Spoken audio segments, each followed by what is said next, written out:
Billionaire walks up to a street food vendor and orders in French just to humiliate her. He thinks it's a game. He thinks she's nothing. He's about to learn the most expensive lesson of his life. Because this beautiful street food vendor didn't just shut him down with words. She changed him forever with her response. Stay with me because what happens next will make you believe in second chances all over again. The rain fell hard on Peachtree Street in downtown Atlanta. Thunder rolled across the Georgia sky like drums warning everyone to stay inside. But Danielle wasn't inside. She stood behind her small metal food cart, steam rising from the pots of her signature gumbo and jambalaya, rain bouncing off the cart's yellow and green umbrella. Her hands moved quick and smooth just like Mama taught her when she was small. Dice the vegetables, stir the pot, keep the fire burning. Even now, at 26 years old, with her brown eyes tired from working since 4 in the morning, Danielle loved this work. This was her dream. This cart wasn't much, but it was hers. She didn't notice the black Mercedes pull up to the curb at first. She was too busy serving a construction worker his third bowl of the week. Then she heard the car door slam, loud, angry, like someone slamming a book shut. A man stepped out and everything about him screamed money. Designer clothes that probably cost more than Danielle made in a month. Shoes so shiny they reflected the rain. His skin was dark, his face sharp like someone carved it from stone. He was tall, real tall, and he looked mad about it. Behind him came a woman in a fur coat, an actual fur coat. In this rain, her hair was done perfect, her makeup perfect, everything about her said rich. She held his arm like he was hers, and she wanted the whole world to know it. That woman looked at Danielle's food cart, and her nose went up like she smelled garbage. "Darling, please," the woman said, pulling on the man's arm. "This is beneath us. Let's find a real restaurant." But the man had already stopped. He stared at Danielle's cart like he was trying to figure out if it was real or a joke. Danielle smiled her service smile, the one she used for all customers, rich or poor. "Welcome, what can I get you today?" The man didn't smile back. His name was Darius Hartwell, though Danielle didn't know that yet. He was worth $380 million. He owned tech companies in 6 states. He had an MBA from Stanford. He also had a mean streak that grew bigger every year, just like his bank account. The woman on his arm was Rose Chapman, and she had been his girlfriend for 2 years. She came from money too, old money, the kind of money that lived in country clubs and never had to work a day. Darius looked at the cart again. Then he looked at Danielle like she was nothing, less than nothing, a problem he had to deal with. "What languages do you speak?" he asked, and his voice was ice. Danielle's smile didn't change, even though something inside her felt strange. Something inside her felt small. English and a little French from school. Why? Darius turned to Rose. He had this look on his face, a look that said he had an idea and it wasn't a good one. "I want to try something," he said. "What are you doing?" Rose asked, but she was already smiling, already ready to laugh at whatever joke he was about to make. Darius turned back to Danielle. His eyes were hard, cold, like he was looking at a game piece instead of a person. "I'll order in French," he said slow, like Danielle was stupid. "And we'll see if you can actually do your job right. I've heard that street vendors like you always mess things up." Rose giggled. Danielle's stomach went tight. She knew what was about to happen. She had seen it before. Rich people testing poor people. Rich people trying to break poor people just because they could, just because it was fun to them. She took a breath. "Sure," Danielle said, "I can try my best." The rain kept falling. The thunder kept rolling. And in that moment, Darius Hartwell had no idea that he was about to meet the woman who would change everything about him. But first, he was going to try to hurt her.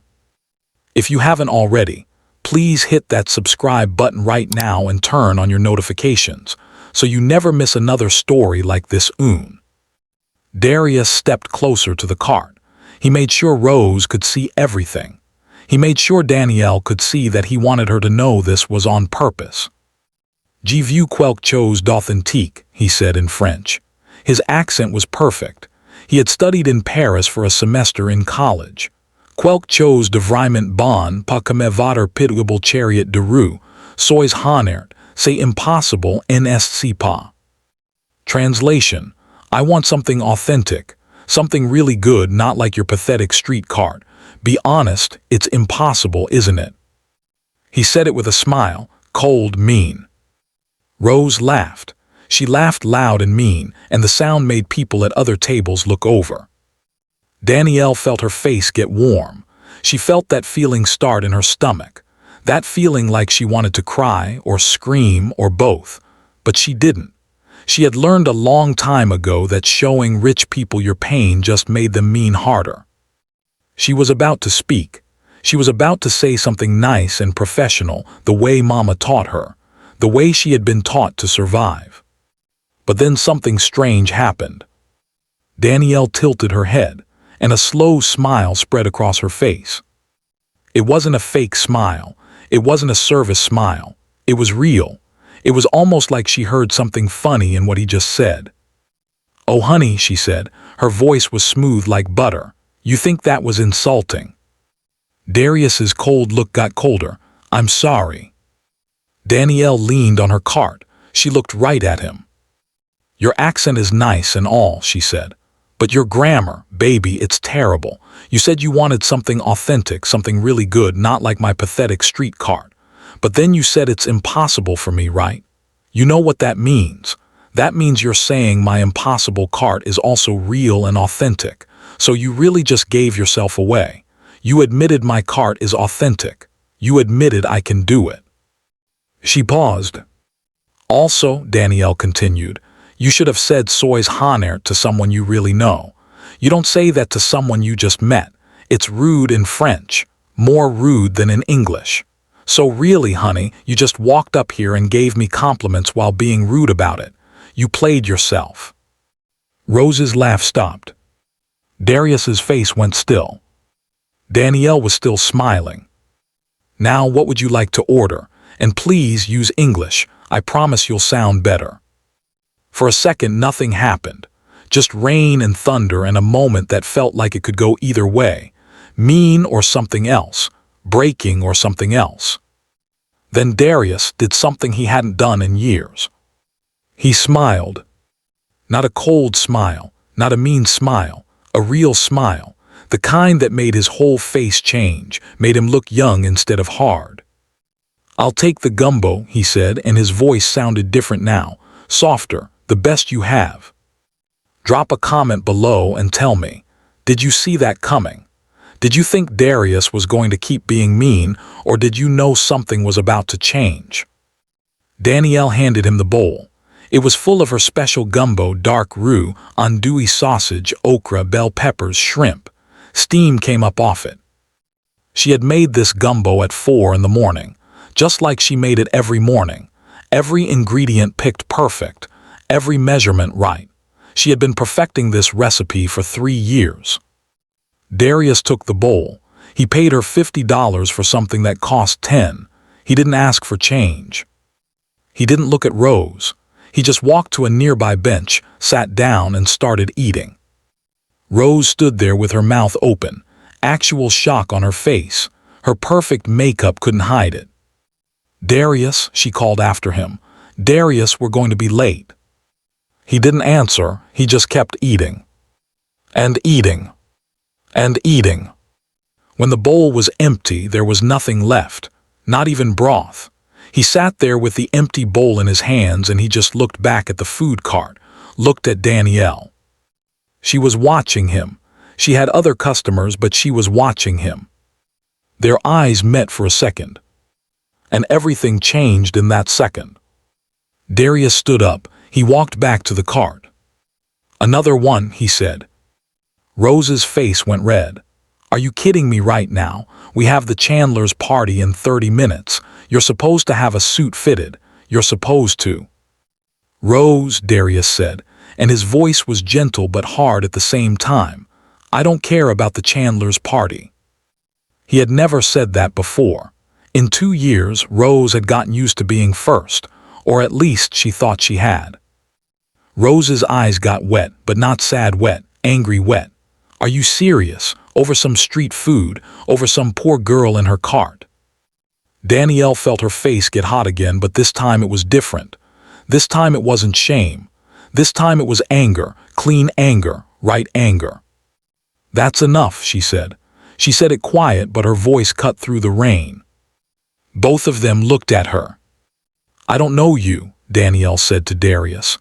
I don't know what just happened, but I know that she's being disrespectful, and I know that you're about to choose something that's not going to end good for nobody. I can see it coming from a mile away. She turned to Rose. And you, ma'am, you came to my cart. You were nice enough to stand here, so let me give you some free advice. If you're so worried about being left for someone else, maybe the problem isn't the other person. Maybe it's that you're scared, and scared people are mean, and mean people lose. Rose looked like she wanted to say something cruel. Instead, she turned around and walked back to the Mercedes. She got in, she slammed the door. Darius didn't even look at the car. He looked at Danielle. What's your name? He asked. Danielle, she said. I'm Darius, he said, and I think I just fell in love with someone who makes gumbo. Danielle laughed. It came out real and big. You don't fall in love over soup, honey. Maybe not, Darius said, but you fall in love with someone who tells the truth, someone who doesn't care that you're rich, someone who knows how to stand up and say what's right, even when it's easy to be quiet. The Mercedes drove away fast, and they didn't see it go. Darius stayed until Danielle closed the cart at 11 that night.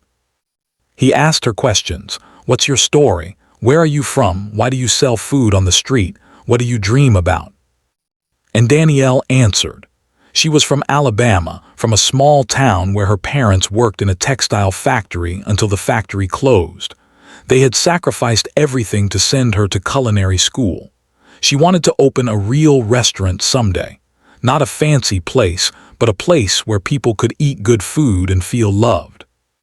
That's why you look so sad sometimes, Darius said. It was the 3rd time she had noticed him watching her. I'm not sad, Danielle said. I'm tired and hopeful. Those 2 things look the same on the face. By the time she had packed up the cart, Darius had eaten 5 bowls of gumbo. That's insane, Danielle said, shaking her head. Your stomach's going to hurt. Worth it, Darius said. Can I see you again? Danielle paused. She was thinking about how rich people work, how they see things they want and take them, how they break things by holding too tight. I'm here every day, she said finally. Same time, same place. Then I'll be here tomorrow, Darius said. He was there the next day, and the day after that, and the day after that. He started picking her up after work. They would drive around Atlanta, and he would tell her about his life. About the tech company his father started that he had taken over and made bigger. About the pressure of the world always watching him. About how lonely it was to have everything and feel like you had nothing. And Danielle listened. She didn't judge. She didn't ask him for money or try to use him. She just listened. 2 weeks later, he took her to his apartment. It was on the top floor of a building in Buckhead. It had a view of the whole city. The furniture was modern and cold. Everything was perfect and nothing felt like home. This is nice, Danielle said, but her voice said something else. It's empty, Darius said, and he sounded sad. It's always been empty. Now I know why. It's been waiting for you. That night Danielle didn't go home. She stayed in Darius's apartment, and they talked until the sun came up. They talked about love and what it meant to really know someone. They talked about the moment he tried to insult her and how it changed everything. I was so mean, Darius said, and he sounded like he meant it. Real regret in his voice. I was cruel. You could have thrown me away. You could have told me to get lost. I thought about it, Danielle said. But then I saw something under all that meanness. I saw someone who was hurt too. Someone who used money and smart words to protect himself, just like I use smiles and patience. You were just doing what you learned to do. I want to be different, Darius said. I want to be the man you see when you look at me, not the man I've been. Then change, Danielle said. It's not hard, you just have to decide. Everything was good for 3 weeks. 3 weeks of Darius picking Danielle up after work.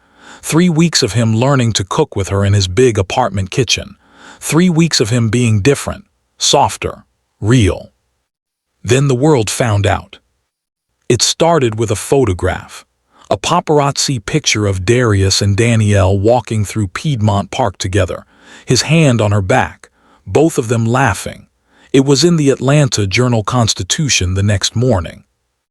Billionaire Darius Hartwell's new love interest. Who is she? The story spread like fire. Within hours, people knew Danielle's name. They knew she had a food cart. They were making jokes about it, about how a billionaire was slumming it with a street vendor, how this was probably just a phase, how Darius had always been weird. Danielle saw the comments on Instagram, people she had never met saying things that made her skin hurt. She's not even pretty enough for him. Gold digger alert.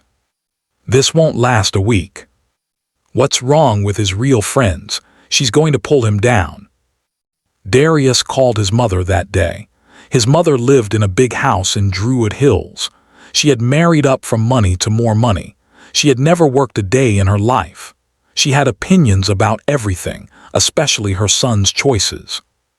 You need to come to dinner, his mother said on the phone, this Sunday and bring her. Danielle wore her nicest dress. It was a blue dress that she had bought 2 years ago for her cousin's wedding. She had only worn it once. She was scared the whole drive over. Just be yourself, Darius said. That's all I want you to be. But being yourself is hard when you're walking into a house that costs more than you'll make in your lifetime. Darius's mother was waiting at the door. Her name was Jordan, and she looked like Darius if Darius had been raised by ice. Her face was perfect. Her clothes were perfect. Her smile was a weapon. Danielle, she said, shaking her hand. How charming. Do you have a last name? Martin, Danielle said. Danielle Martin. And your family, the Martins, what do they do? They work in factories, Danielle said. Or they did before they closed. My parents now do housekeeping and maintenance work. Jordan's eyebrow went up, just barely, but it was enough. The dinner was complicated. Darius's mother asked questions that weren't really questions. They were tests to see if Danielle belonged in this world. So you cook on a cart, Jordan said. That's quite entrepreneurial. Have you ever thought about getting a real job? It is a real job, Danielle said. I make my own money, I answer to myself. I think that's pretty real. Of course, Jordan said, but her voice said something different. Mother, Darius said, and his voice had an edge to it. Stop. I'm just making conversation, Jordan said. I want to know about the woman my son is spending so much time with. Then ask her respectfully, Darius said. Because I can tell you right now, if you don't respect her, you can forget about seeing me. The table got quiet. Jordan looked at Darius and something in her face changed. She saw that he meant it, that this wasn't a phase, that Danielle was something serious. I apologize, Jordan said to Danielle. That was rude. I just worry about my son. I want the best for him. I understand, Danielle said, and she did understand. She just didn't like it. If you're feeling the tension right now, if you're frustrated with Darius's mother like I am, then please like this video right now. These likes help me know that you want more stories like this. Every like helps me create better content for you. Please hit that like button. It takes 2 seconds and it means everything. After dinner, things got harder. Jordan started calling Darius all the time, asking him about business deals, asking him about his company, asking him about his life. But what she really wanted was for him to stop seeing Danielle.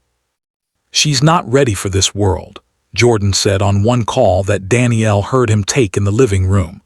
"She's going to embarrass you. She's going to embarrass our family." Danielle pretended not to hear, but she heard.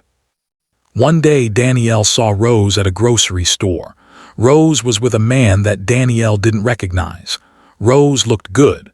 She looked happy, actually. But when she saw Danielle, something dark moved across her face. Rose left her man standing there and walked straight to Danielle. "You're ruining him," Rose said, quiet so no one could hear. "Darius is a serious man. He's got a company to run. He's got a reputation, and you're dragging him down to your level." "He chose this," Danielle said. "He chose me." "For now," Rose said. "But men like him don't stay with women like you. We're his future. You're his rebellion. Don't confuse the two." Danielle didn't tell Darius about it, but something in her shifted. Something started to doubt. 2 weeks later, Darius's company had a big event, a gala in Buckhead. It was a fundraiser for the arts. All the rich people came, all the important people. Darius asked Danielle to go with him. "I'll be there," he said, "if you want to come." Danielle wanted to say no. She wanted to protect herself from what she knew was coming. But she loved him, and love makes you brave and stupid at the same time. She borrowed a dress from a friend. It was black and simple and elegant. She did her own makeup. She put her hair up. When Darius saw her, he smiled like she was the most beautiful thing he'd ever seen. "You're stunning," he said. At the gala, people stared. Danielle could feel their eyes on her back. She could hear the whispers. "Is that her, the street vendor? What was he thinking? She looks nice, but..." The but was always there, always hanging. Darius kept his hand on her back the whole night. He introduced her to people. He told them she was his girlfriend. He said it proud, like he was telling them something wonderful. But at the end of the night, his business partner pulled him aside. Danielle couldn't hear what they said, but she could see Darius's face go tight, stressed, hard. When they got in the car, he was quiet. "What happened?" Danielle asked. "Nothing," Darius said. "We lost a contract, a big one." "Because of me?" Danielle asked. "No," Darius said, but he said it too fast. For the next week, Darius was different. He was stressed. He was working late. He was taking calls from his mother. He was pulling away from Danielle slowly, like he didn't even know he was doing it. Danielle felt it happening, and she couldn't stop it. One night she was at the apartment when Darius came home at midnight. He looked exhausted. "We need to talk," Danielle said. "I know," Darius said, and his voice sounded like giving up. "Do you want me to leave?" Danielle asked. "Is that what you're trying to say?" "I don't know," Darius said. "I don't know who I am anymore. I was someone you fixed, and now I'm starting to break again. I'm starting to go back to who I was." "Then choose not to," Danielle said. "It's not that simple," Darius said. "My mother says." "Stop," Danielle said. She stood up. "Don't finish that sentence, because if you tell me that your mother says I'm not good enough, I'm going to cry. And I promised myself I wouldn't cry in front of you again." "She doesn't think you're not good enough," Darius said. "She thinks I'm not good enough for you." Danielle stopped. "What?" she said. "She thinks I'm going to hurt you," Darius said. "She thinks that eventually I'm going to go back to being selfish and cruel. She thinks that I'm going to want the easy life again, and you're not part of that easy life. You're the hard life, the real life. And she's scared that I'm not strong enough to keep choosing the hard life." Danielle felt something break in her chest, something hard and scared. "Is she right?" Danielle asked. "I don't know," Darius said. "I'm scared too. I'm scared that I'm not the man you think I am. I'm scared that I'm going to disappoint you. I'm scared that you're going to see through all of this and realize that I'm just a selfish rich guy who doesn't deserve you." Danielle sat down next to him. "Listen to me," she said. "I don't care who you were. I don't care who your mother thinks you're going to become. I care about who you are right now. And right now you're scared. That's okay. Being scared means you care about getting this right. But what if I can't? Darius asked. Then I'll help you, Danielle said. That's what love does, it helps. It doesn't leave when things get hard. Darius looked at her, and tears were running down his face. I love you so much, he said. I know, Danielle said, and I love you, so let's stop being scared and just be us. That night, Darius called his mother. I'm going to marry her, he said, and if you can't be happy about that, then you don't get to be part of my life. On the other end of the phone, Jordan was quiet for a long time. I'm sorry, Jordan said finally. You're right. If she makes you happy, then that's all I want. I'm sorry for being cruel. Darius looked at Danielle while his mother talked, and Danielle nodded. That was enough. 1 month after Darius called his mother, something shifted. Darius became calm, focused, like he had made a decision and now everything was easy. He started coming to the cart more, helping Danielle serve customers, learning her recipes, asking her questions about her dreams. What would you do if money wasn't a problem? He asked her one day while they were closing down. I'd have a restaurant, Danielle said. She had said this 1,000 times. I'd hire other people like me, people from neighborhoods like where I came from, people who need a chance. I'd make food that reminded them of home. Darius was quiet while she talked, like he was listening to something more than words. What if I could help you? He asked. I don't want help, Danielle said. I want to do it myself. Not my money, Darius said. My support, my belief in you, that's different from money. Danielle thought about that. Okay, she said, then you can help me. The next thing that happened was the ring. It was a Friday night. They were sitting on the roof of Darius's apartment building. The city was spread out below them like gold. The sunset was turning everything orange and pink. Darius was quiet for a long time. I'm scared, he said. Of what? Danielle asked. That you're going to say no, he said. He pulled out a box. Inside was a ring. It wasn't big. It wasn't fancy. It was simple and beautiful and true. I'm not proposing because I'm rich, he said. I'm proposing because every single day I wake up scared that you're going to realize you deserve better. And then you stay. You stay with me even though I don't always deserve it. So I want to ask you to stay forever. Not because I'm trying to keep you, but because I want you to know that I'm asking. Yes, Danielle said. She didn't even let him finish. Yes, yes, yes. The wedding was planned for the spring. But before the wedding, Darius did something that changed everything. He found a building on Auburn Avenue. It had been empty for years. It was old and broken and beautiful. It had big windows and high ceilings and potential. He bought it without telling Danielle. He took her there on a Sunday morning. What is this? Danielle asked. This is your restaurant, Darius said. Danielle's hand started to shake. Darius, no, this is too much.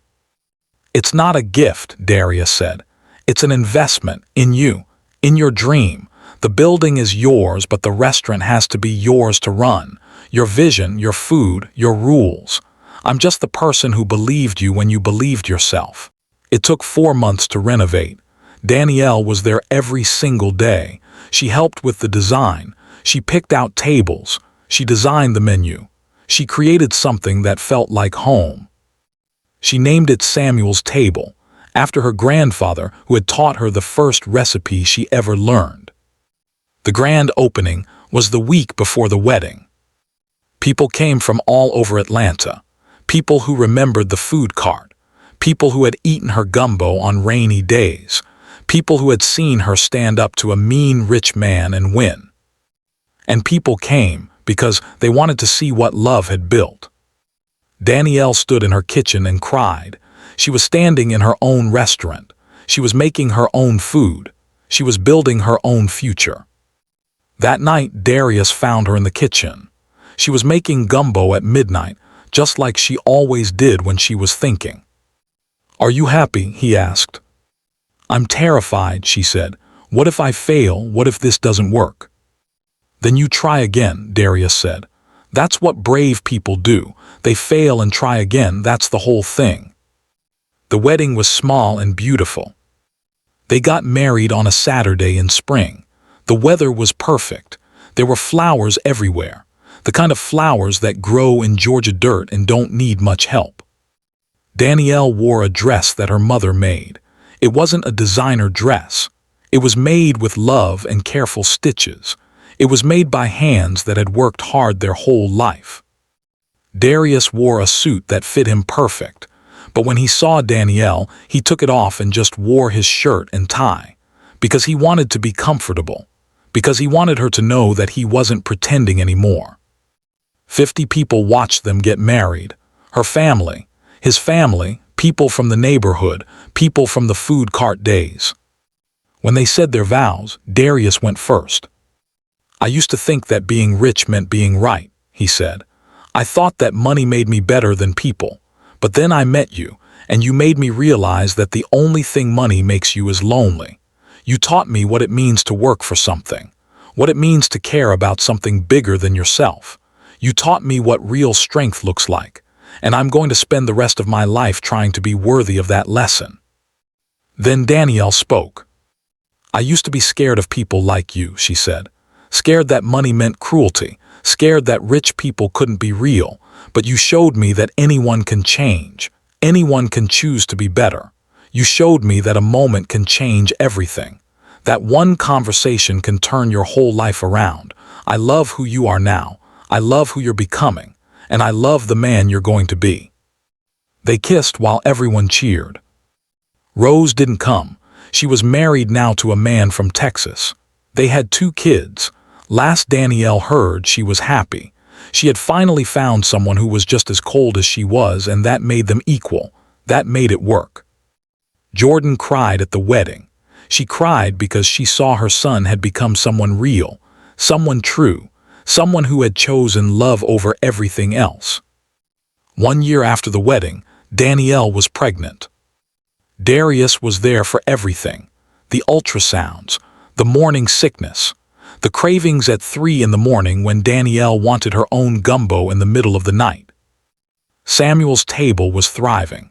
People came from all over the city, not because of Darius's money, but because Danielle's food was good, because it was real, because you could taste the love in every bowl.